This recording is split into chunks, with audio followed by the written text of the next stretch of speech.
I'm TechShider and welcome to my YouTube channel. In this video I will share to you, my friends, the part 3 of laptop repair tutorials.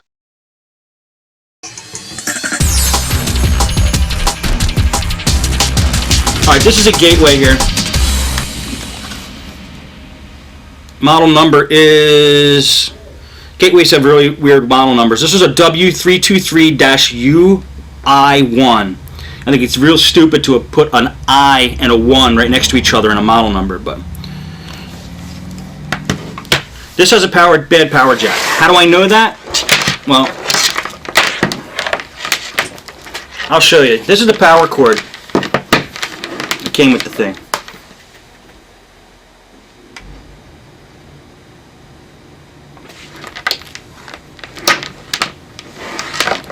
And what you do with the power cord, or what you do if you want to see if a power jack is bad, is you take the power cord, you plug it in, and you test the voltage from the power cord.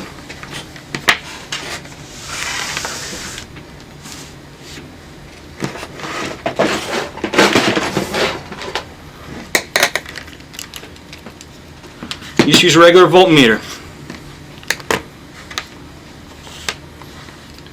And what you want to test for is voltage. I'm going to put the meter at 20 volts. And you take the tip, the power jack tip. You hold your black, your negative on the outside of the tip. And you put the red in the hole on the inside of the tip. Be very careful not to touch the red and the black and the tips together, otherwise it will create a short circuit. Now you can't see it probably on that video. Oh, there you can. Can you guys read what that number is there? This is just a test if I'm coming through clear. What number was that? Yes, 19 volts. Just about 19 volts. So we know the power adapter works. Now, just to make sure, you could take the power adapter and kind of bend it around a little bit and make sure that it's making a good connection.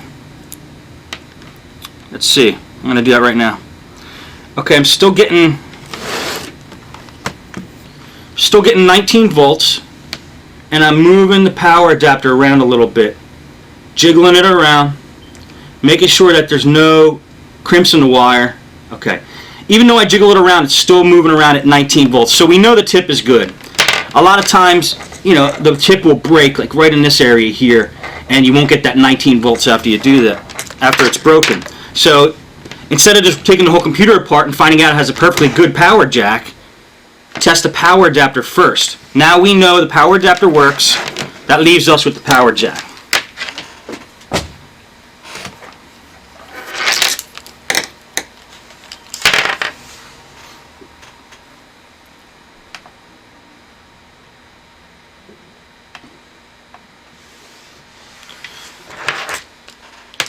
Alright, what I like to do now is take the computer,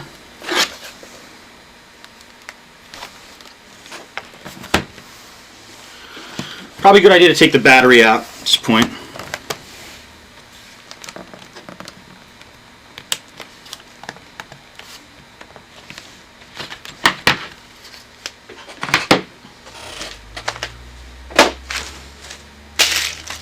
And I take like a toothpick. This is another thing I do when the customers here. I take a toothpick and then I start just pushing it in the hole where the power adapter is to see if the tip is bad. That's one way you can test it too. Just to see if the tip is jiggling around inside that hole there. If it's really loose or the power jack's completely non-existent, then you kind of know what you're dealing with.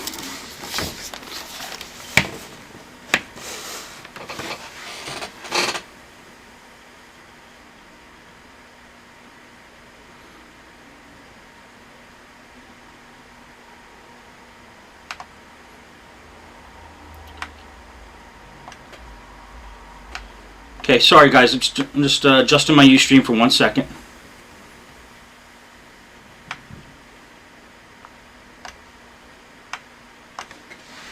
Okay, back.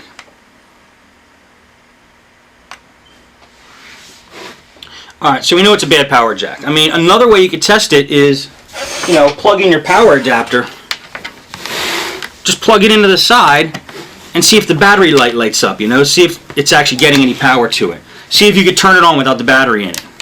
This one, I'm pressing the power with no battery, nothing. Okay, enough with the diagnostics. Let's get into how to fix this baby. Okay, with laptops, what I like to do is first take the battery out.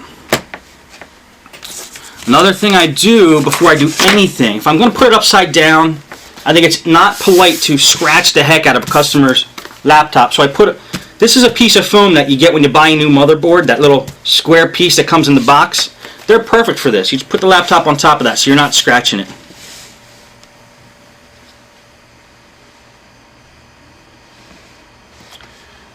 And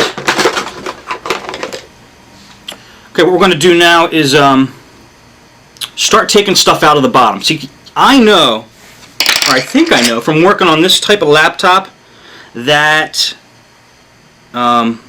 you really got to get in there. I mean, the power jacks are usually in a spot where it's almost impossible to get to them without taking everything apart. So I just start taking stuff out, like all the devices in the laptop I take out. So let's take the hard drive out. Hard drive is held in by these two screws. And what I do, and this is just not for beginners, I guess, guys, but when I take screws out, I note in my mind what color they are, how long they are, and where they go. This is a little baby screw. It's silver, and I know it came out of the laptop case, which is also silver. So maybe I could just match it up with that when I put them off to the side. Two screws. Pull them out. It just pops right up. Pulls out. And then maybe I could take these two screws and put it with the hard drive and then put that off to the side. You know, this is probably RAM. Yep, there's a RAM. I could put the screw that came with the RAM, put that on top there. So I have that screw together with that. Pull the RAM out, put that off to the side. What do we got down here? Probably wireless card. Wireless card. Pop that wireless card out. Whoop. And then there's the two little antennas on top of the wireless card. Right here. They just pop right off. It's easy. So you just pop those wires off. One, two. They're just the antennas that go up to usually through the screen. I like to unplug them because when I'm working on a screen, if you try to take the screen off and these are still plugged in, the screen's not going to be able to come off right. Take out the wireless card. Just let those wires hang for now. It's fine. Then we got a big plate here. Let's just take that off.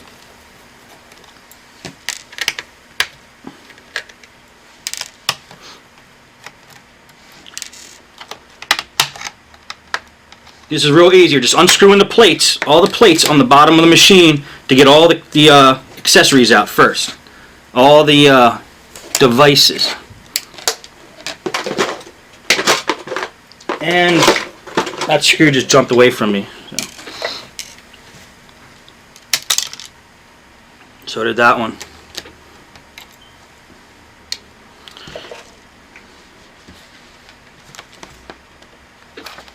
Yep, no screws in there.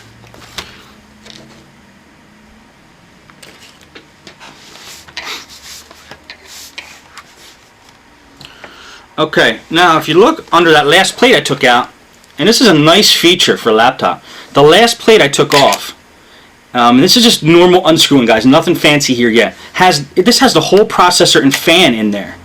I like to take that out too, just because I have access to it right now. Let's get it out of there, because we're going to have to get to the motherboard, and we don't want any junk stuck to the motherboard that's going to stop us from really getting the job done fast. So these 4 screws are the heat sink. When you're taking off a heat sink, it's good to do it like you take a tire off, like a little bit at a time on each corner, because this is putting pressure on the processor. And if you put pressure on the processor too hard in one corner, you could damage the processor. So do it like a crisscross pattern, a few turns each, until these screws are completely loose.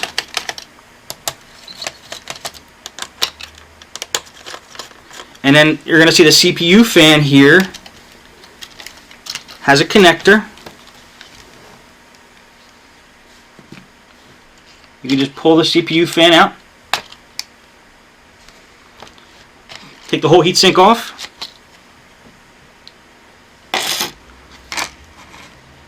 Now you got the processor sitting right there.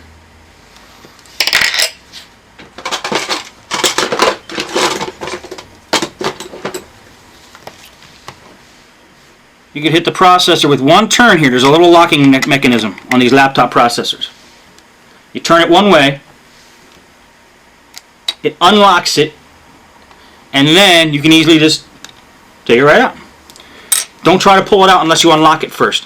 There's a little picture right here that tells you if it's locked or unlocked, so that you can go by that.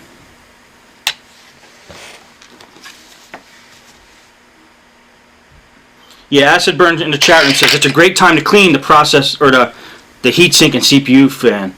Definitely. In fact, I'll show you what I do right now.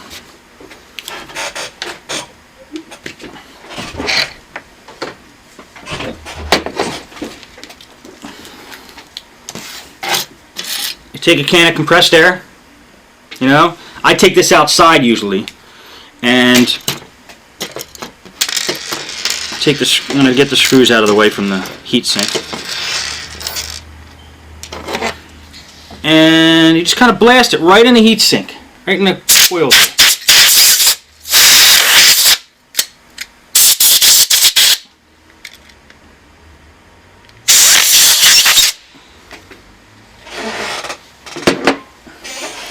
All clean. So you just blow the air right in there, blow all the dust out. Keep that nice and clean.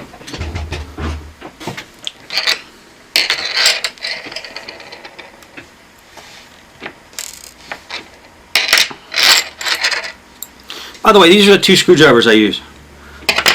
They are little. They're tiny screwdrivers. They used to be this long. And this comes in that $10 screwdriver set that I sent to Newbrit in the beginning of Podnuts Daily for the contest. They're like $10. These are my favorite, and these two actually broke. They used to be this long, but they broke. But I like them so much better since they broke. They're real easy to handle. It's just one of the Phillips head and one of the straight heads. And they're like my favorite laptop screwdrivers. Use them for everything. Laptops. Okay, now that we got all the components out of the bottom, what I like to do now is get the screen out of the way. That's my next objective, because I'm going to basically have to unsandwich the top part of the computer here from the bottom part to get the motherboard out. And the screen is delicate. I don't want to damage it, so I want it out of the picture right now. The normal way to get screens off, here's a little trick. This is how you, not really a trick, but this is what you're going to learn the hard way if somebody doesn't tell you. See this plate right at the top of the computer here? That plate usually, if you pops off, and under there are the screws to unscrew the screen, usually. And that's also the way to get to the keyboard. Some of you might be wondering how to get a keyboard off. This plate is the key. If you're replacing a screen or keyboard, I mean the whole top part of the screen, if you're replacing this whole top part of the screen, if you're replacing just a screen, you don't have to take any of this stuff off that I just did, just for the screen. But if you're replacing the whole screen with the frame, or you want to get the screen off, this is the key, this plate here. Now, in Dell, a lot of Dells, you just put the screwdriver here, pop it up, and this whole plate comes off. But in gateways, I believe it's screwed in at the bottom. So don't try to pry it off until you're sure all of the screws that are screwing it in out of the bottom are taken off. And I'm looking here. Wow. This laptop has no screws in it. Somebody had already taken this apart. It definitely wasn't me. This laptop has no screws in it. Wow. Okay. Well, the three that are holding the plate on are still here, actually, but there's no screws holding the bottom of this laptop together. It's pretty nasty.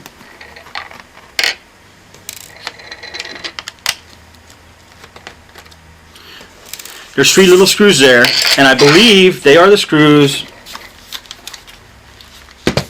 holding the plate on. See, a lot of times when you get a laptop from a customer that has no screws in it, that means they tried to fix it, and that's dangerous. Now be careful when you pry this this piece off that you don't mess up the keyboard. It should kind of give you like a little snap, and then you can kind of just put your screwdriver in and, you know, delicately start prying the thing off. There we go. Sometimes there's ribbon cables connected to it, like right here, so don't yank that baby. Just pull it off slow, unattach the ribbon cable. Pull that out. Now we have this piece freely off. Now that's the key to so many things. The keyboard now usually will just unscrew from here and here. This one doesn't have any screws in it and comes right off. Also attached by a ribbon cable, which you delicately have to pull, unattach and pull off.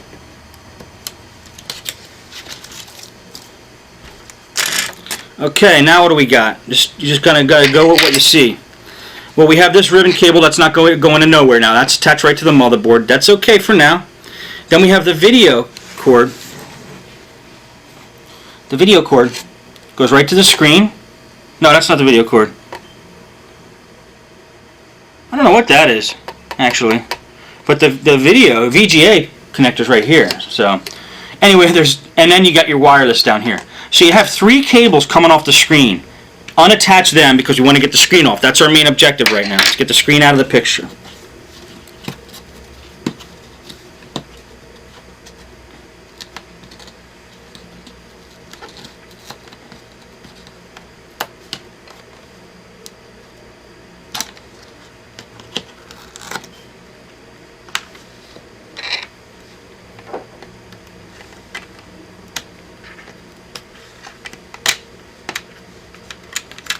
Unattach those 2 connectors.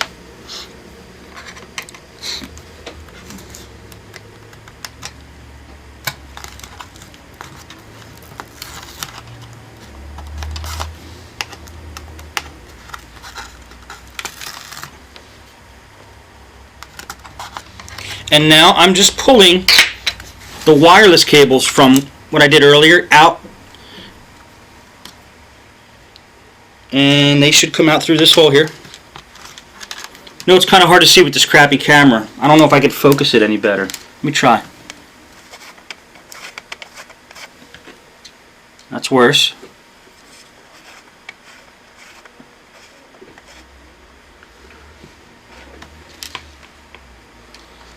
Might be a little better.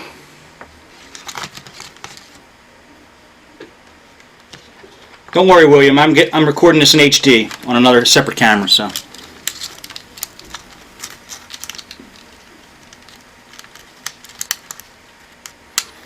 Ben's doing a show. Nevin's doing a show at 3 p.m. Nevin, I did not know that, man. I'm sorry. I'll try to finish up by then, all right?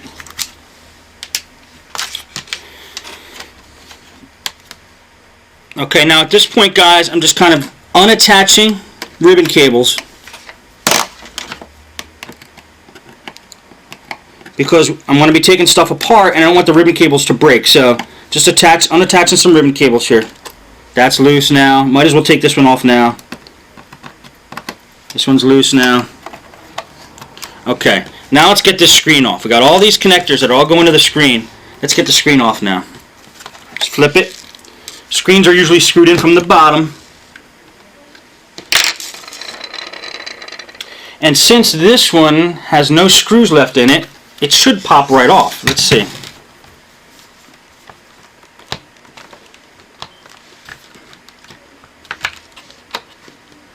And it's not. So there must be some other things holding this in. Maybe under here. Aha. There's a connector there. There's a connector there. These go over the hinges, and it reveals 2 hidden screws. This is actually great that that happened. If I would have tried to force the screen off, I would have broke something. That's the golden rule on laptops. If you have to force it, if you have to force something, you're not doing it right.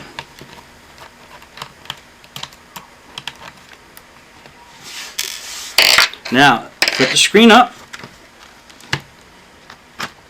Pull it up. There it goes. Now the screen's out of the picture. Okay? This is going to be an interesting job, seeing how this guy took all the screws out of the bottom of his computer already. But let's see what we got here. Alright, now we're left with this and this. We want to get this off of this. So we got to see if there's any screws holding that on. And there is. These here. See, I could already tell what happened. He didn't know. He tried to fix it himself. He didn't know that, like I talked about earlier, this bar is the key to getting everything apart. He didn't take this off. He unscrewed every screw from the bottom of the computer and gave up because he couldn't get the thing apart. So that's what happened. So I'm taking the remaining screws out of here, putting them all in a pile that are kind of in the same area, so I know that where they go back. There's one screw here. This guy's a little smaller than the other screws, but longer. So I'll put that in a separate spot so I know where it goes without doing. And then I take a look and see if there's any other screws holding this thing together. And there is one here, which the guy didn't know how to take out. Okay, that's the same size as those. Anything else? Yeah, there's another one under the plate that I'm sure he missed too. That's one of the that's a real long one. As far as where to put the screws after you take them out, put them in a place where you're going to remember where they go. I'll tell you right now, the hardest part about doing a laptop repair, I think, is putting it back together. Finding out where all the screws go that you took out. So you just have to position them in a way that you're going to know where they go. Whatever system you want to do that, do it. Uncle Al in the chat room. I have not worked on this model before, no. So I've worked on the 15-inch model of this, which I thought this was going to be very similar, but right now it's not. So here's another screw.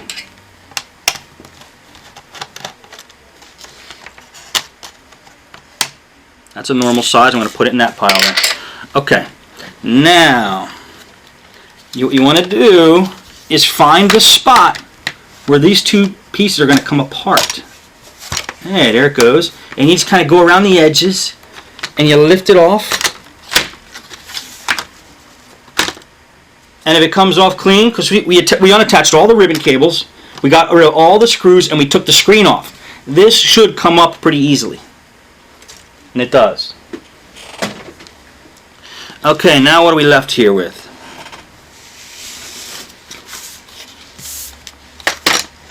This is pretty interesting. This has a really big black cover on the top here. This is just a plastic cover covering the motherboard so no short circuits happen. This is a regular paintbrush. I got it at IKEA. I use paintbrushes to get rid of dust. As I'm working on the computer,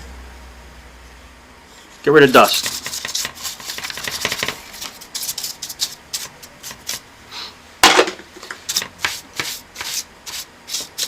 Mike, I see you in the chat. Are you doing a show today? Mike Smith? I just did this on a whim. I didn't know if I was breaking into anybody's shows here. I'm sorry if I am. Okay, good. Whew. Alright. Anyway, I'm going to pull out the CD drive now. Seeing how it's easily accessible. Comes right out. This is a pretty standard connection on a CD laptop drive. The thing that's not standard on laptop drives are these front panels. Under these front panels, they're almost all the same as far as size and connector. So you can easily replace a laptop drive, maybe with another laptop you have laying around. As long as the front panel, you could pull it off and put it onto another drive, you can put it in. You don't have to buy, what's this, a gateway? You don't have to buy a gateway laptop drive, is what I'm trying to say. They're all the parts are pretty standard, except for motherboards here. Alright, now here's a cool thing on this laptop. Check it out. Since we got the CD drive off, There's 2 wires here. And this is the power jack. This over here is the motherboard. And this is great because we can fix this power jack without doing anything else with the motherboard here. We don't have to remove this motherboard. We just unconnect this here. This is connected to power to the motherboard. Pull it out. And there's one little silly circuit board here with 1 screw in it. I unscrew that baby. Look at that. Power jack comes right out.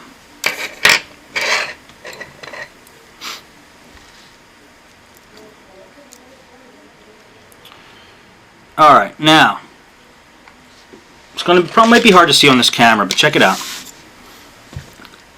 Inside this power jack, you see the pin inside the power jack? See this toothpick? That pin is very loose in there, flopping all around. Usually on gateways, in my experience, with that pin loose, if you flip it around to the back, you'll see that the pin is completely broken on this end. Well, this power jack actually has a little shield there, a little piece of tape. Let me take that off and see what's under it.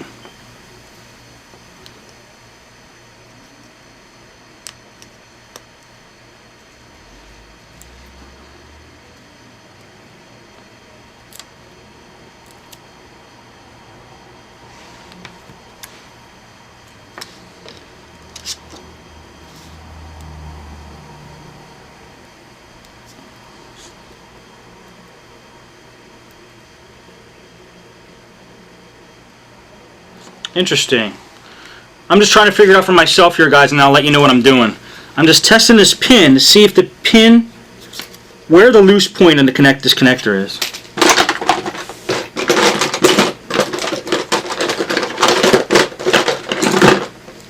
I'm going to grab the pin with a pair of pliers, then look at the back of the jack here and see if the pin is actually connected anywhere in here.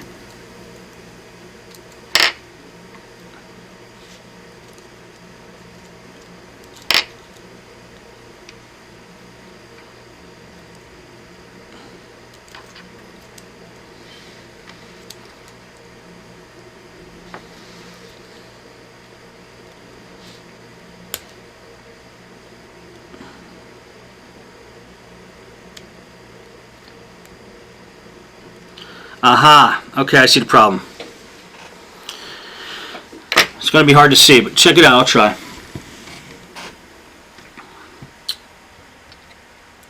If you look at this pin, that pin that's going straight up there in the jack. You see that pin that's going straight up into the middle of the jack? That pin is not connected. It actually broke off of that center tip there, that center pin in there. That pin in there is actually snapped right at the point. Oops, I flipped it all the way around. It's actually snapped right at the point where that post that's coming up and going in the middle, right at the point where that post is going up and into the back of the jack. It's actually not connecting that pin. That pin snapped right at that point, right at the top part, right in there. So let me do a little bending here and see what we're going to do with this thing.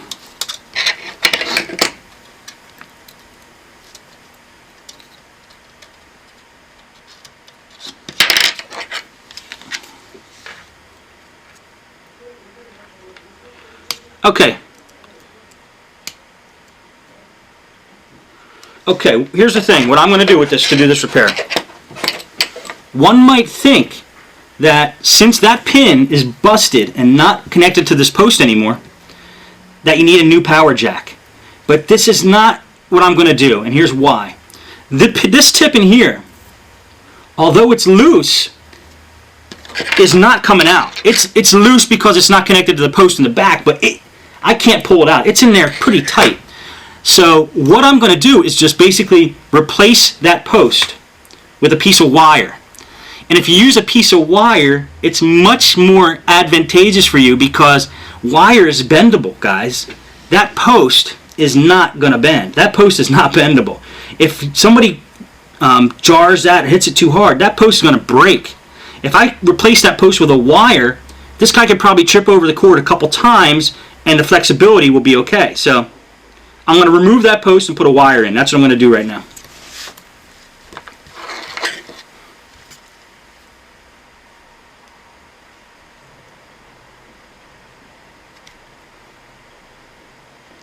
going to take a pair of pliers and bend the post.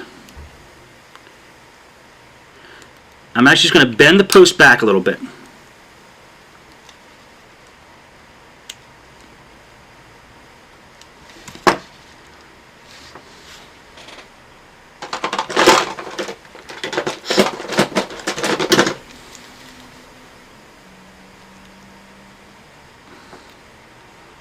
Okay, that post is bent back.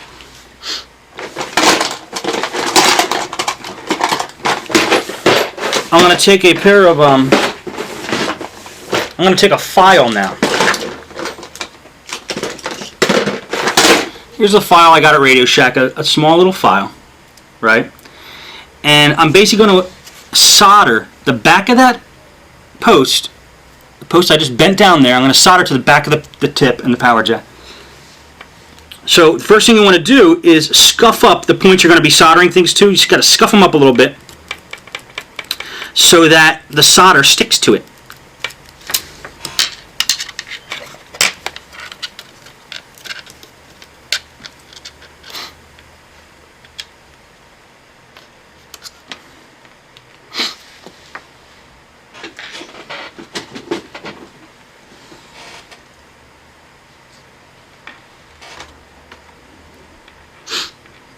I'm just seeing how everything's going to fit together, guys. Just bear with me for 1 second.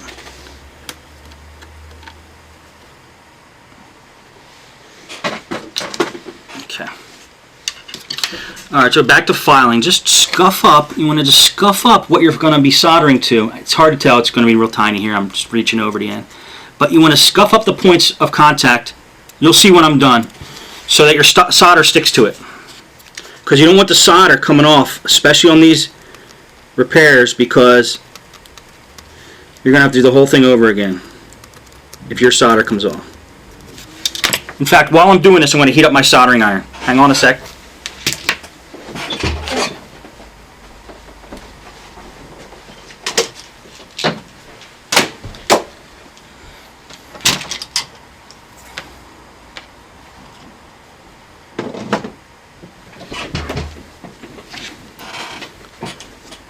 I just used a Radio Shack 15-watt soldering iron. I think this base was like a couple bucks too. It's like 15 watt. I think this is like $8. This was a couple bucks. So that's what I use for my repairs. Nothing special.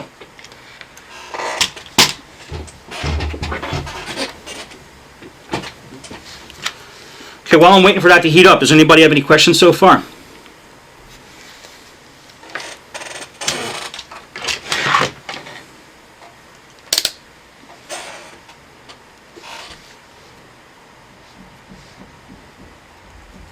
Any questions or comments? Is video coming out okay? Are you able to track along okay?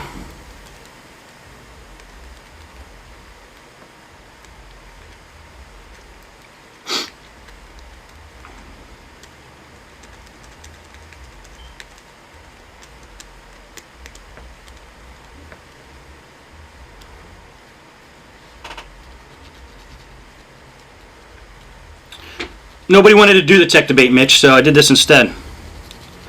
In fact, I'm going to be doing these a lot instead of doing the laptop repair videos.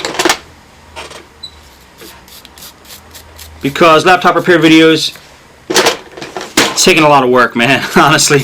And I am not like Steven Spielberg, so this will be just as good. And then once I record all these, I'll put them together in a package for everybody. But I might be selling that package, so that might not be free, but these are free for now. Okay, just going to scuff these up a little bit more. I really want to make sure my solder sticks, so I'm going to just scuff up all my connectors here.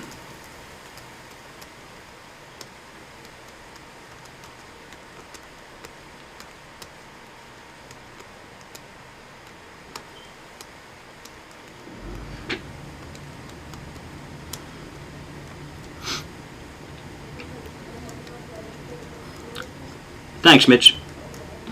The next show should be how to replace capacitors. Here's the thing. Capacitors rarely are the problem with laptop motherboards.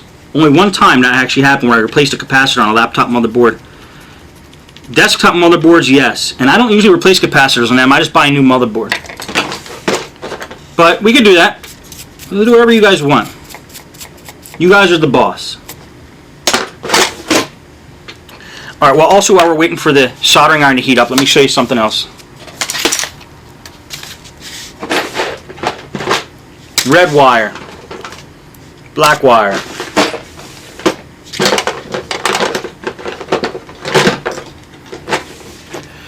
We're not going to be using the black wire. We're going to be using the red. Because we only need to fix the positive point. Now the tip that we're going to fix is the positive connector.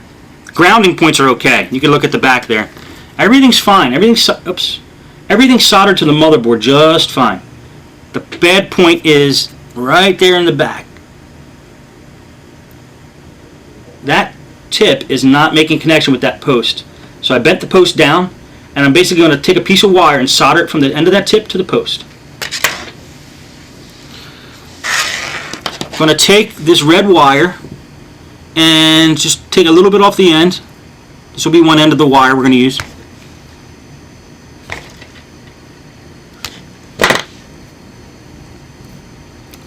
Twist it up a little bit.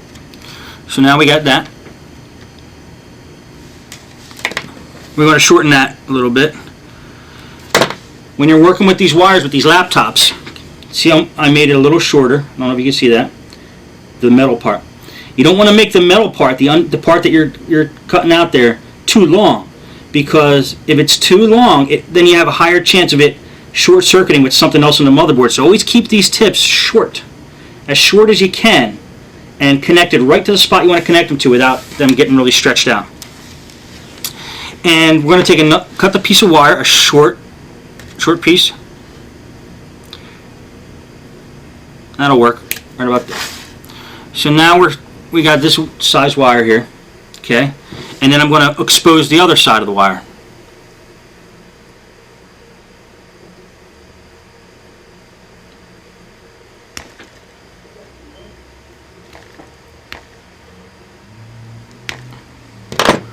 Okay. So now we got a short piece of wire with two short ends exposed. Try to keep those ends short. You don't want to have a lot of wire exposed, like I said, because then you run the risk of short-circuiting something.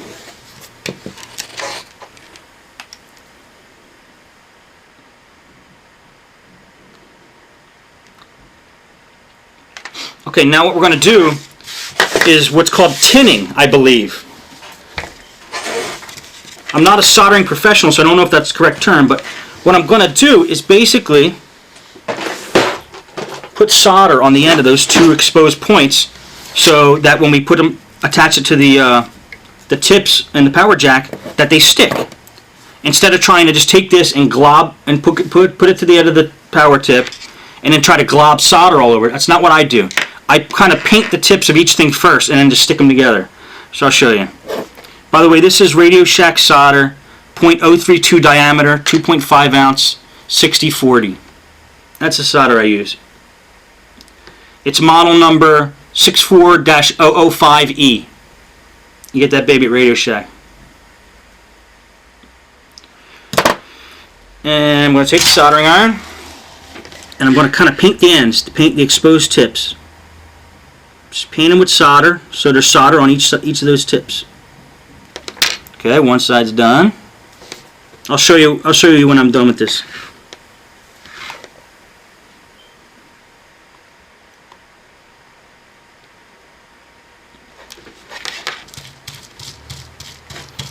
You know, get all the extra solder off of your soldering iron. I use a piece of Scotch-Brite actually in there. And there's sandpaper under the Scotch-Brite. If I really have to get something off, I use a sandpaper. But if you use sandpaper on your soldering iron, you're going to wear down your tip. So I just use the Scotch-Brite. Now this might look the same to you, but both of those sides now have solder painted on them. So when I attach them to the point that I want to solder together, since there's already solder on the ends here, it'll make a connection. Now I do kind of the same thing with the power jack. I'm going to put solder on both of those ends and then put the wire in between. Another good tool, let me grab it real quick.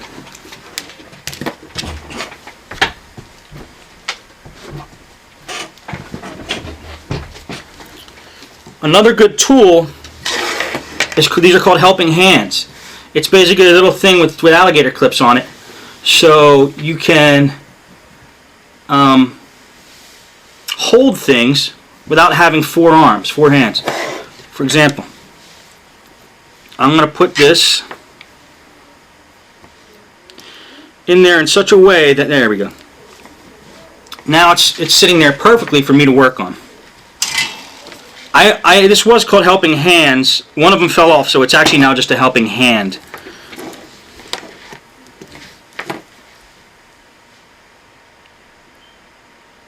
I'll do this and I'll show you guys what I did. I'm just soldering here.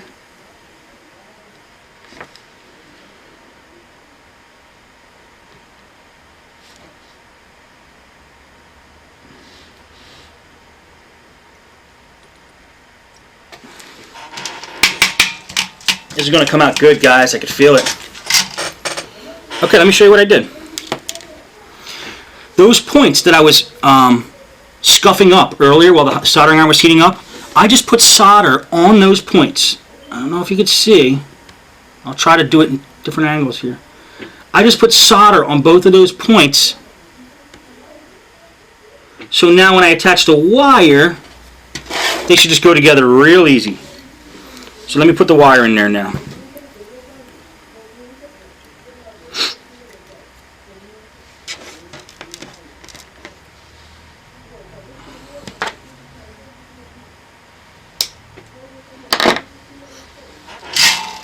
I'm going to put a little bit of solder on the soldering iron tip, and then since both ends are already soldered of what I want to solder together, it should all melt together real nice.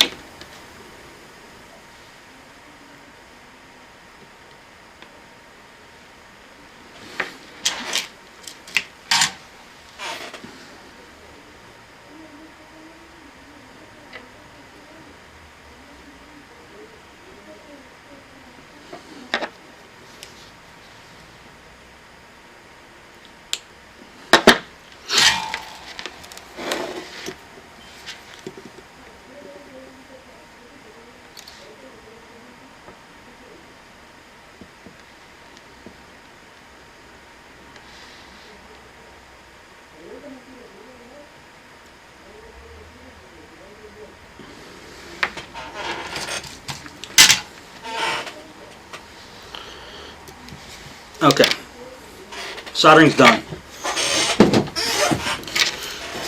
Now check out what I did. It should all be not confusing anymore to you. I basically took a piece of wire from the inside of the tip and soldered it to the post that was supposed to be already connected to the tip. See how I kind of made a extension with using the wire? Now here's a cool thing about this. The inside of this tip is still loose, right? It's still kind of loose. And when you give it back to the customer, he might be like, what the F? You know, it's loose. It was loose when I brought it in. It's loose, but it's never going to break again because it's connected to a piece of flexible wire, which is connected to a post. So you can jiggle that tip all you want. It's just going to move this wire around a little bit. And if you made a good solder connection, the flexibility of that wire will take care of any jolt you give that thing. Now you just want to test and make sure your solder connections are solid. So you take a big pliers or something and to give your wire a little tug, make sure it doesn't come off. Make sure your solder connections are good. I'm pulling on that wire, it's not coming off. So I know my solder connections are okay.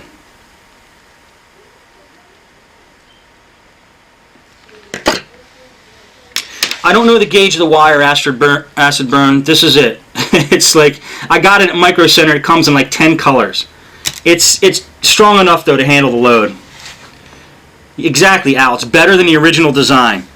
Now you guys who are watching, were you able to follow that? Do you understand what I did? Because this is how I do almost all my laptop jack repairs if I can. They never break if you do this because that wire gives it flexibility. Now what I'm going to do is bend the post back into the original position. I'm going to bend it back because laptops are tight. Everything in there is a tight fit. And since I bent that post down a little far, there's a piece of metal that might come down when you put the laptop back together that might touch that. So I'm going to try to put it back in its original position. I'll show you what it looks like when after I do that.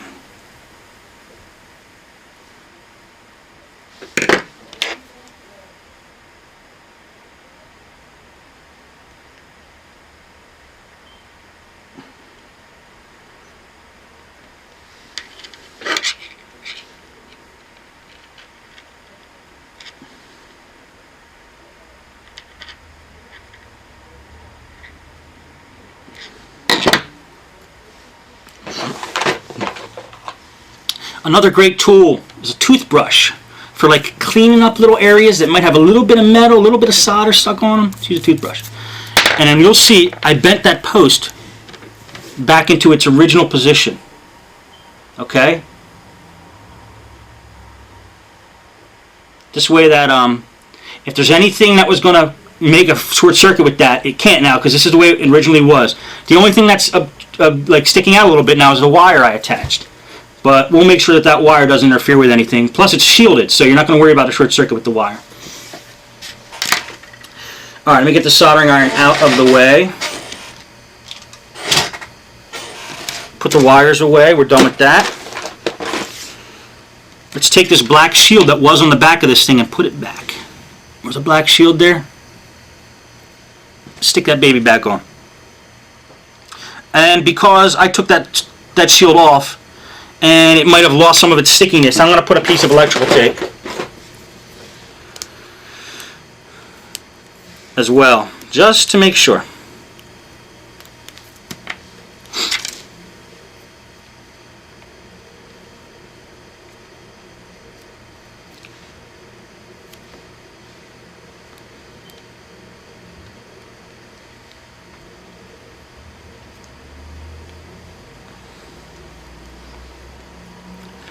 Okay, because you don't want this stuff that you did to interfere with anything else. See, now I got a red piece of tape kind of stuck around. It just wrapped it around the power jack. You don't want anything you did to touch any metal in the laptop and mess anything up. So, yes, Al, good idea.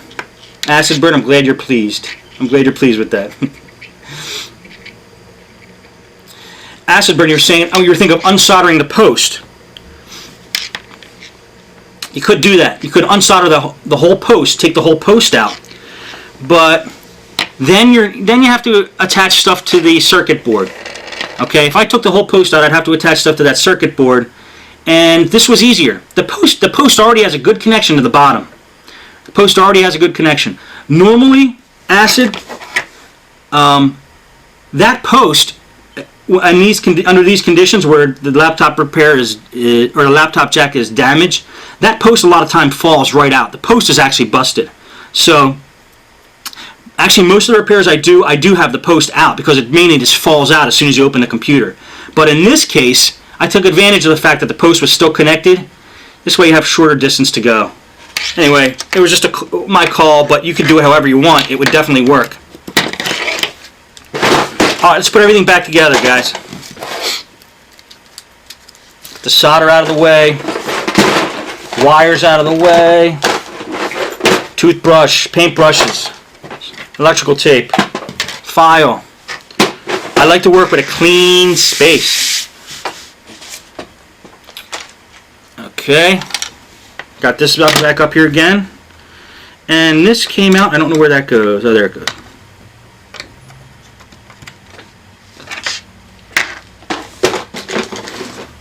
Take advantage of the fact that you have this computer apart to clean dust out of it. Acid in the chat room asks, do most of those have plugs like that, or do you have to unsolder them from the motherboard?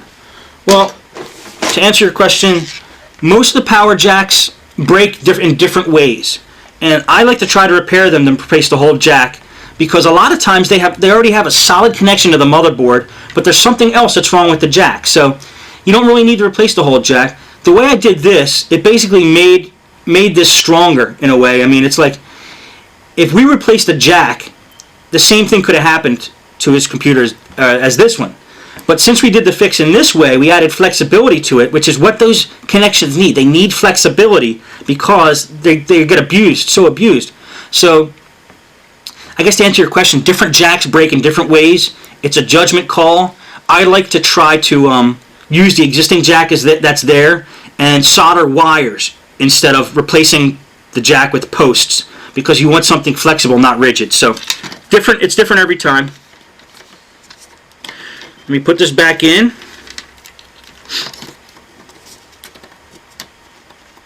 And then it's all a matter of just putting everything back together. There's one little screw holding everything in here. That's in. This connects to here.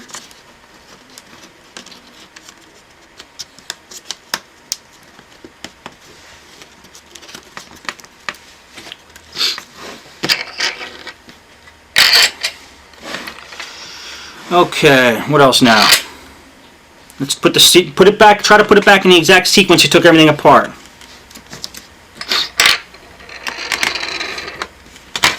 That screw looks a little strange in there like that, but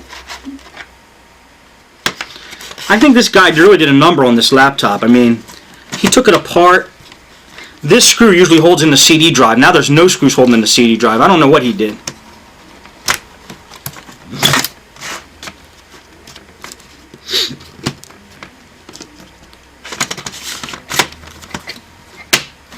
Okay, that's back in. Get the top now. Take this opportunity to get all the crap out of it. Normally I don't dust on top of this piece, but I'm just showing you for the camera. No screws on the floor, Al. I have really perfected my technique, but we'll see at the end. We'll see how many screws I have at the end. Now before I put this on, I want to make absolutely sure that everything is back where it should be, and that this is gonna. See, here's the thing. See that there?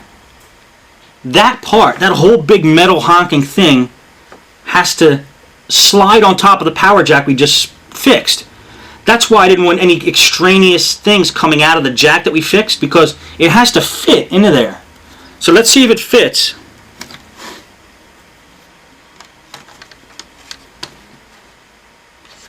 It's a little tight. It's a little tight. So let me just make sure we can get it in there without undoing everything we did.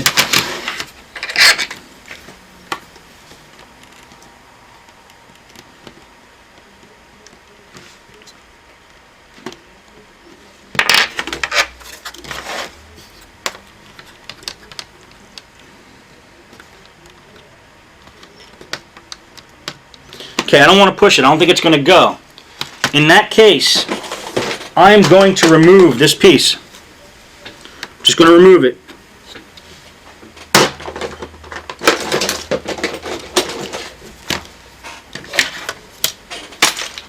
This is a piece that's stopping us. So I'm just going to take the little chunk out of this middle thing. It actually breaks off fairly easy, normally.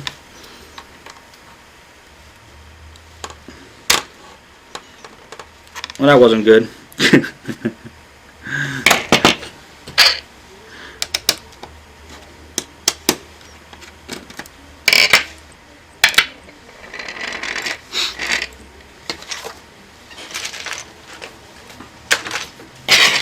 It broke a little bit, but that's all right. So that's going to go in like that. So we want to make sure that we have plenty of slack there, so I'm going to break this off.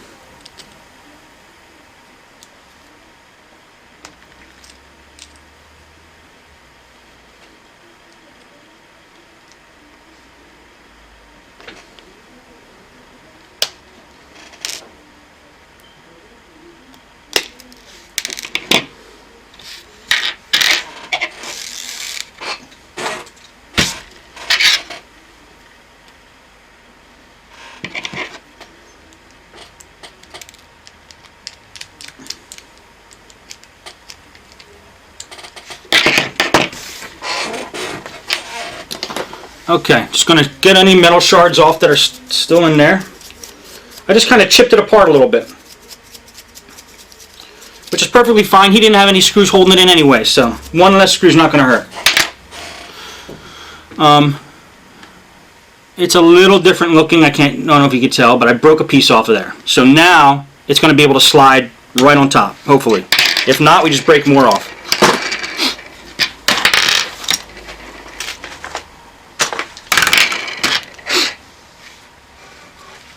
And where does this go? There it goes.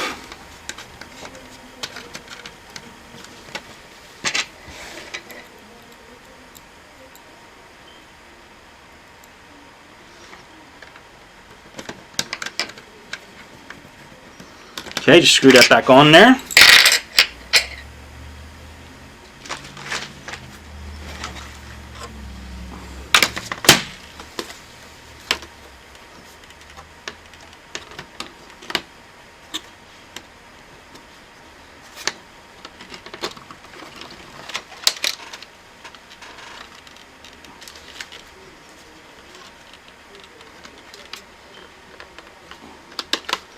Perfect. Fits right on. Yeah, we're not going to buy a whole new plate. We don't need that part. Alright.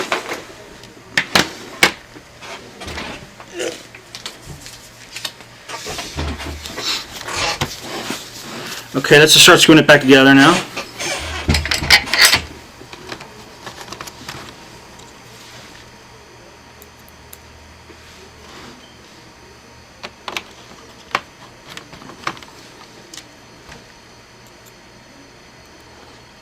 The only screws holding this laptop together are the ones that he didn't know how to take out, so that's the only ones I could put back. I'm going to tell him too, if he can, bring us the screws back in that he took. This way we can put his laptop back together properly.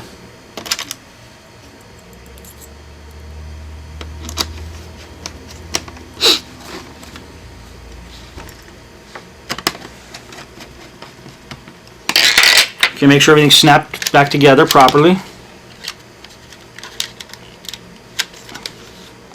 Looks good. Put our padding under there. Yes, it's a magnetic screwdriver. What I do, Al, is... Where's my magnet?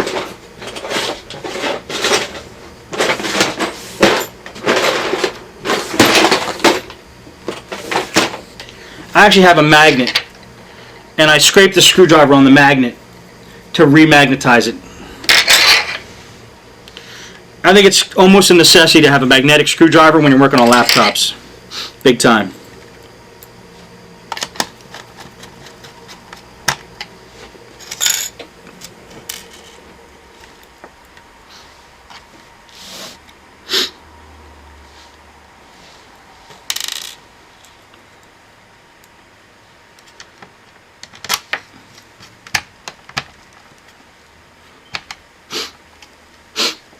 Acid burn. The guy who I buy my screens from used to be DVD Super 999 on eBay, but I don't really use him anymore. The prices of screens, guys, have come down so much that it's not even funny. It's like they used to be 150, 200 bucks. I've been buying them for like 80 bucks, 60 bucks now. I had no idea they would come down so much in price. So I don't always use DVD Super 999, even though he has never failed me once. Great seller, great quality screens. I used a company called Screens Fast on eBay. Got a good screen from them for like 50 bucks. It's ridiculous. I love doing laptop screen repairs. They're easy jobs, and you could get them done fast. You can make a lot of money if you do a lot of them.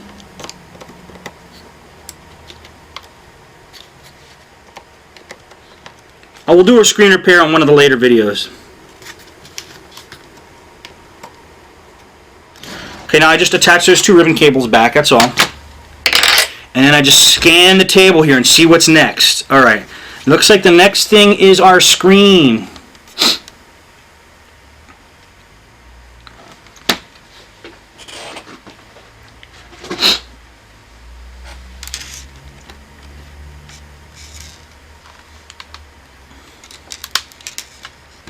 Sorry if I'm blocking the camera, let me just get this done and then we'll be good.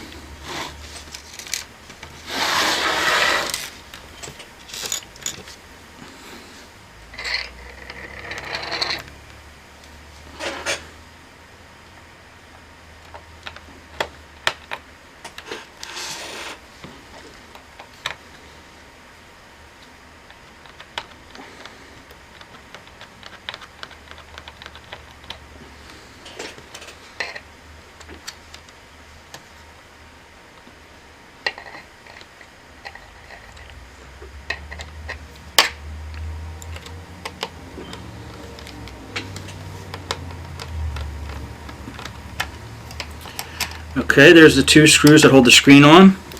There's also 2 screws on the bottom of the screen that hold it on, but I do not have them because the customer took them out trying to fix it himself. So these are what we're going to have to work with for now.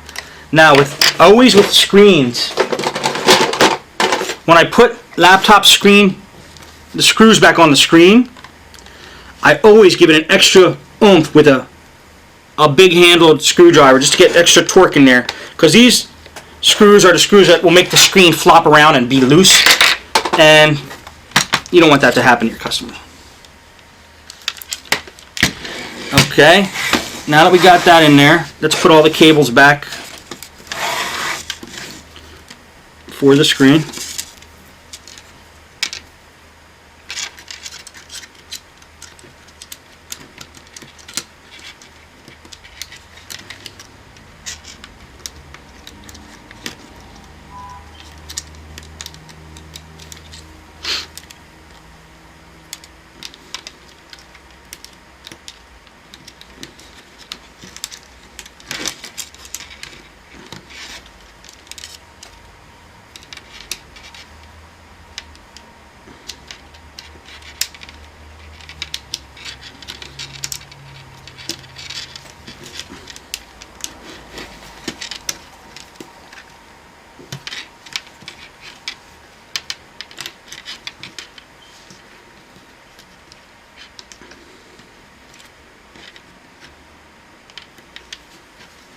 Sorry for the moment of silence here, guys. I have to concentrate sometimes. Okay. Okay, I'm just trying to make sure all the monitor cables are back in their normal spot, and then everything fits back the way it should. So I'm just concentrating on that. Okay, that's back in there. One down.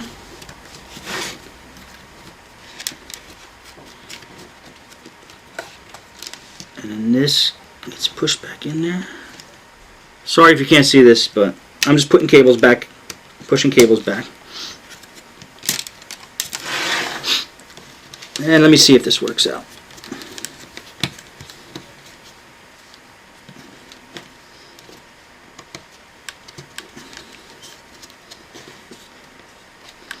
Yeah, it looks good. So I wanted to make sure, right at the hinge, all those cables need to be back. There's 3 cables branching out of there. I wanted to make sure they were all flush the way they were when I took it apart, because when we put everything back on, if it's not flush, there's going to be a little lump there.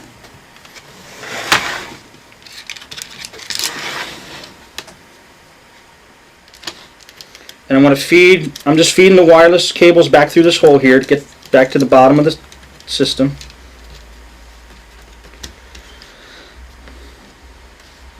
See, the wireless cables come oops, you can't see. Wireless cables come through the bottom there. Just wanted to feed them through. And then put the tape back that was holding them in place up here. Tape number 1.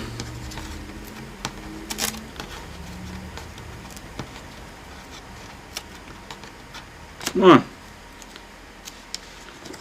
Tape number 2. Okay, so this is all flush the way it was when we got it. All the ribbon cables are connected again. The screws are in. Okay, it's pretty much ready for the keyboard to go back on. But I'm actually going to take this opportunity now to test something I should have tested a little bit earlier. And that is just to make sure before we put everything back together that there's no short circuit here. That our repair that we did worked out. So I'm just going to grab a voltmeter.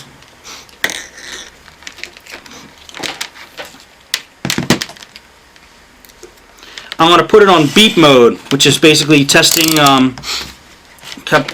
testing, what's the word? I can't believe I forgot the word. We're testing for continuity. I don't know if you can hear that, but it beeps when they touch each other. So I want to make sure if I touch the center pin of this machine and then touch a ground point on the machine, there's no beeps. So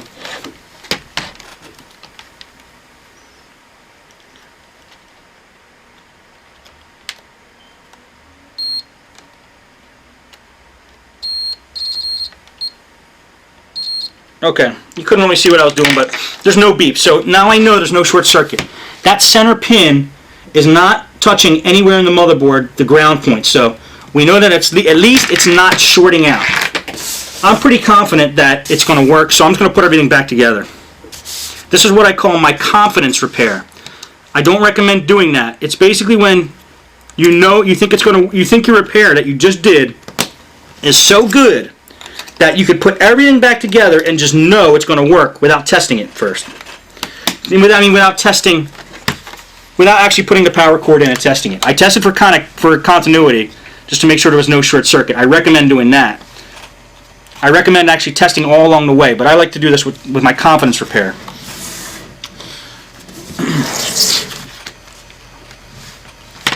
Alright, let's see what we got here. We could probably put the keyboard back on now.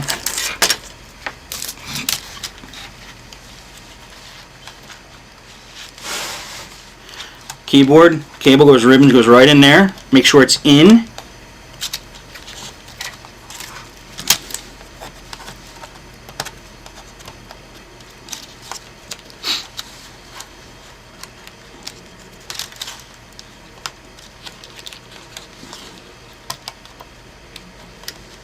Okay.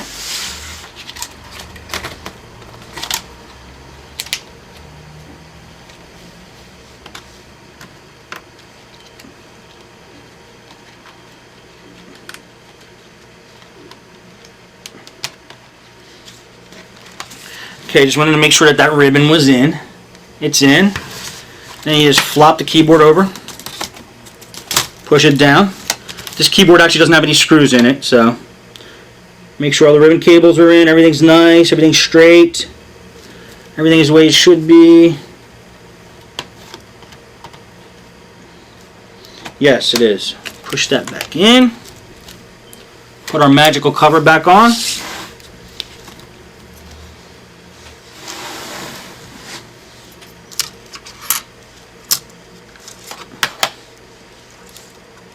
Actually, we could have this flop over while we put this back in.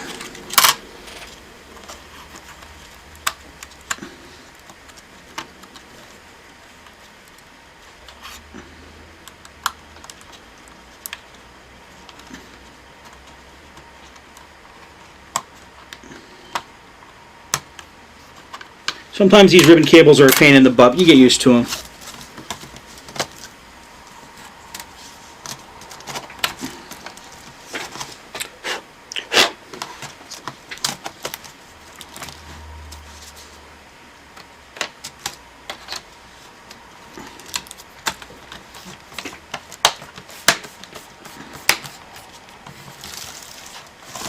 Okay, nice and smooth. Everything's back on. Alright, let's flip that around. Let's do the bottom now. Let's get this processor back in.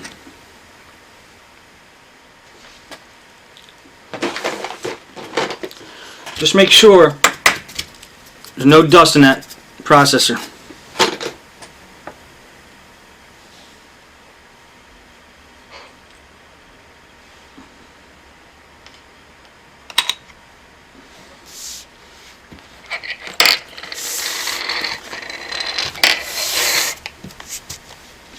Make sure the processor's in, lock it up. Okay, all locked up.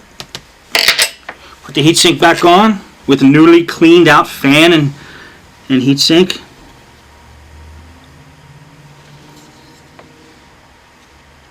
Make sure you connect the fan back to the spot on the motherboard it's supposed to go.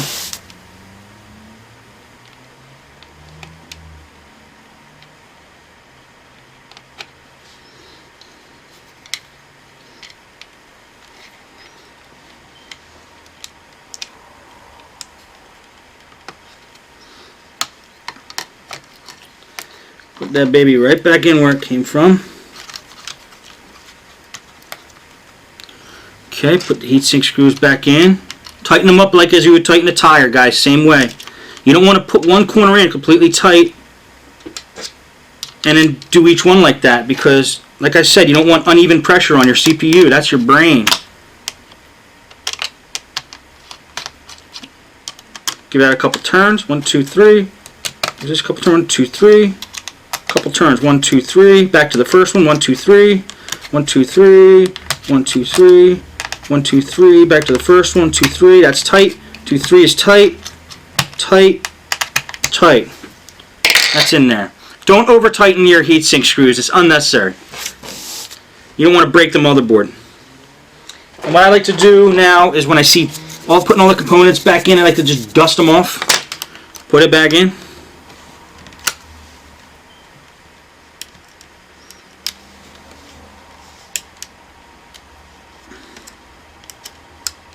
Put your antennas back on the wireless card.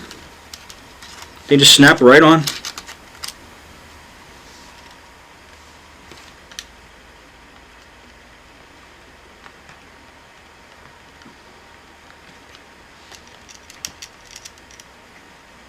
Almost done, guys. I think 5 more minutes and we'll be there. Okay, and this is the wireless thing. These always get dusty, these little plates. You hit them with the old paintbrush, clean them up.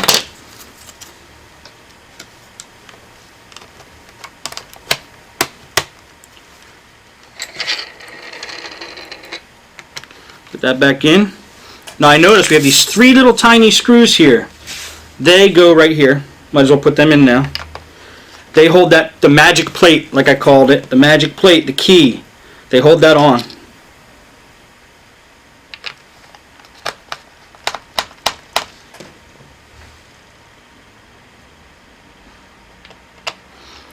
Okay, now I notice as I'm doing this, my hands got thermal grease on them from that stupid processor. See the gray or whatever it is? I'll tell you how to get that off. Purell. I love it. Squirt a little bit of that on there.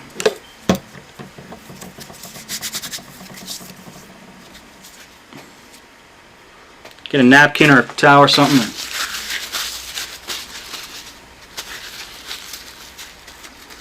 That's a lot better anyway. Anyway, that's the best way to take that stuff off that I know of, is Purell.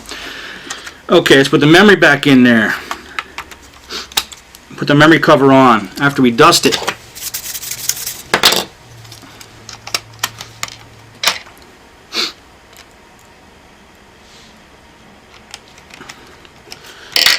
Okay, let's put this big plate on that covers the CPU and the fan. Dust it off. And you might be asking why you keep using that same paintbrush. Doesn't the paintbrush get dusty? No, because every once in a while I just take it and I put it on the edge of my desk and I just do a shake and get all the I get all the dust out of it.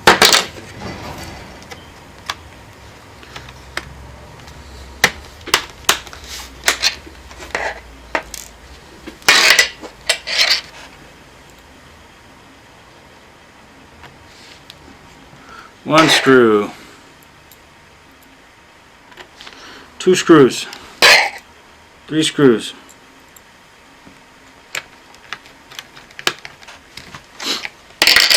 Last is a hard drive, guys. We're almost done. Aren't you excited? I am.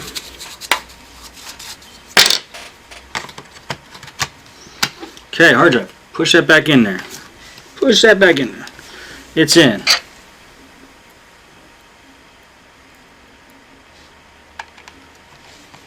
Okay, screw that on top of there.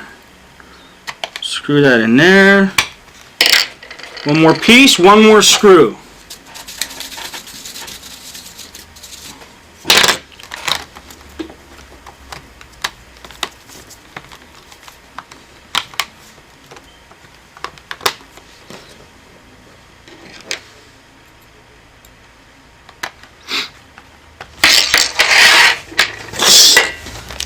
Look, no screws left. Who's the man? And now, let's take his power adapter. The moment of truth.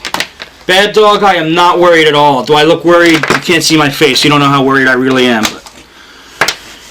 But do it with the battery out, because with the battery in, it might be misleading. First thing you do is you put this in, you pray that you don't see or hear a spark or smell something burning.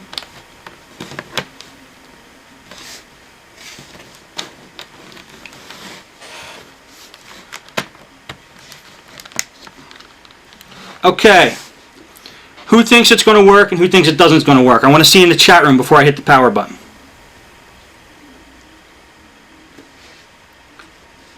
Yes or no? Yes, it works. No, it doesn't.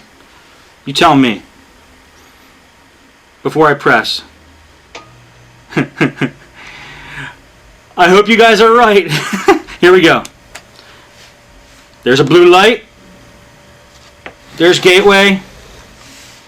And that, my friends, is how to do a power jack repair pod nut style.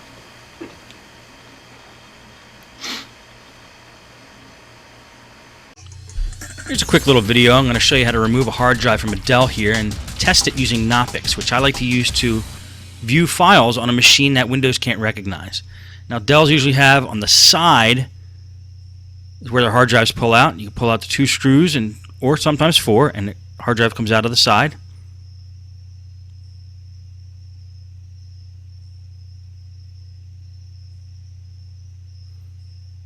It's one of the newer Dell Inspiron models. We're going to put that aside.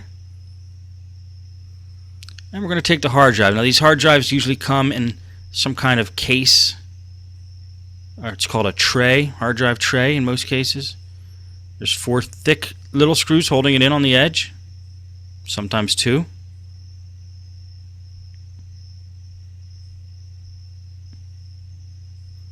The tray comes out. And now we have just the hard drive. Now I'm going to pull over a device here I like to call the toaster. Just because you put the drives in like a toaster. And what this is basically a SATA to USB converter. You could also buy cables that do the same thing. And the hard drive gets pushed in right like a toaster. There's an on-off switch. Switch it on. Then you could plug the USB cable here into a computer. You can plug it into a Windows machine, any machine, but I'm going to plug it into a knoppix machine just to show you what the file system looks like. This is a USB to SATA or USB to IDE cable. So if you don't have, the toaster only works for SATA mainly, but you could use the IDE cable. Now, I'm switched over real quick to a computer that's booting up knoppix. This is your knoppix boot screen. We're running knoppix version 5.1. Bootable CD. You don't have to install anything on your hard drive. And that was a real sped up version of the boot process. Now we just plug the USB port of the toaster into this machine, and we get a pop-up window similar to Windows. Just going to cancel that out. Now we see the hard drive appeared on the left-hand side. Click it once. You don't have to double-click on knoppix. Click it once.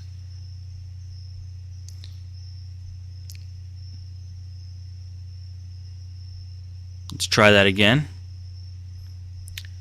And you will see the file structure there of this drive. Now, if you've tried this drive in Windows and it did not boot or did not load, try it in knoppix and you might be able to access the files. I've saved many files this way. It's a great tool for data recovery, and it allows you to do it easily just in a Windows type environment. So that's just a quick little demo of knoppix.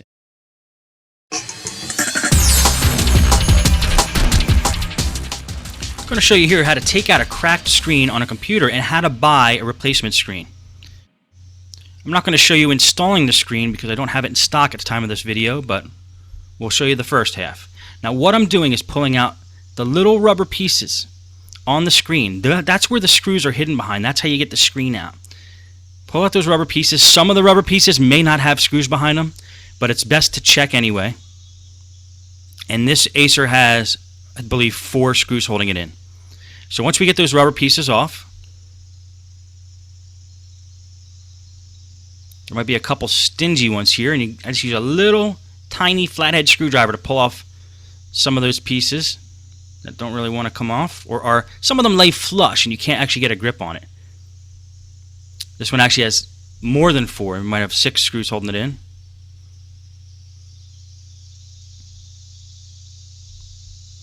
So you get all those covers off. Then we're going to hit it with a Phillips screwdriver, and you'll see there, pulled off all the covers, exposing those screws, and that's how we're going to get the screen out.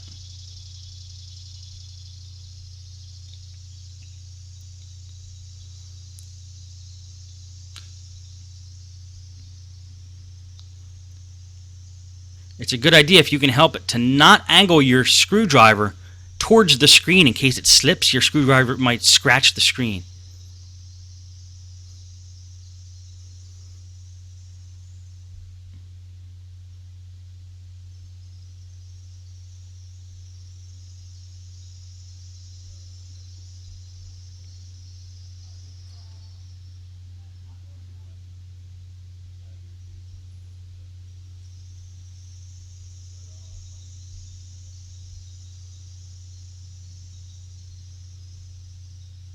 Once all the screws are out, try to find a spot where the screen bezel is going to come off easily.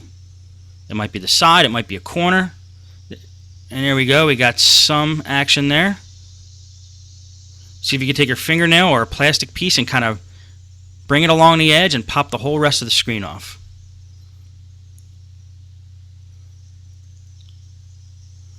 Be careful, sometimes the screen is actually stuck, or the bezel stuck to the screen with some kind of glue or tape. That came off fairly easily though. Let's put our little tiny screwdriver back. Just take a look here and see the best way to attack getting this screen out.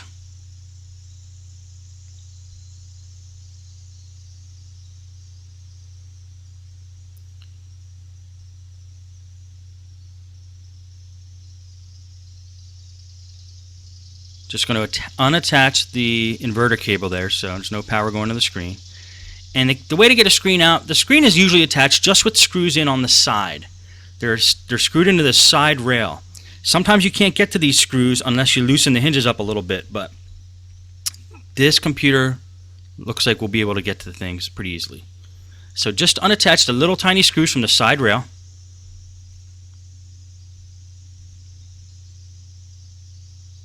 Be nice to have a magnetic screwdriver here. Little tiny screws. If they fall on the desk, they could bounce away fairly easily.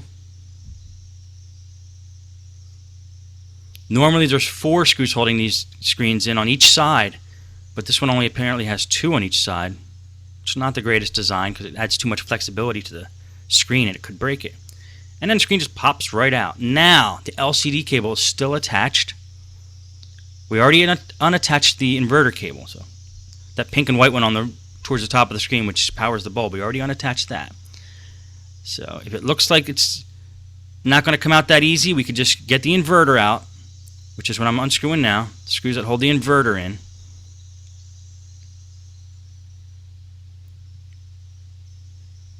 And flop the screen down, lay it flat. If there's tape holding that LCD cable in, pull up the tape. Be very gentle. You're not supposed to put a lot of pressure on these circuit boards on the screen.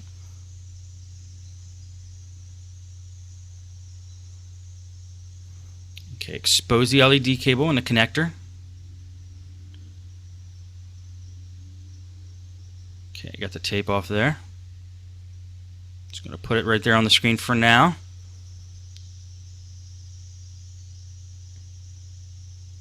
I'm going to get this tape off too, just so we have some give here on the LCD cable. We don't want to damage the LCD cable. The screen we kind of care less about right now, actually. LCD cable has like 30 or 40 little tiny wires in it. We don't want to mess up.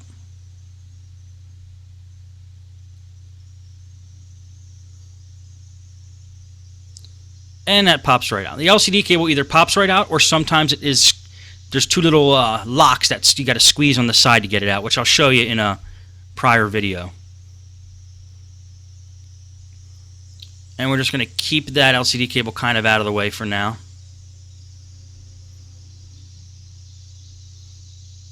We're going to close this up, wait for the new screen to come in. I'm going to show you how to order a replacement screen on eBay. You see it's cracked, so let's get a new screen in there. Flip it over and look at the model number on the back of the screen. The model number is right here. It's that LP141WX1 parentheses TL parentheses A2.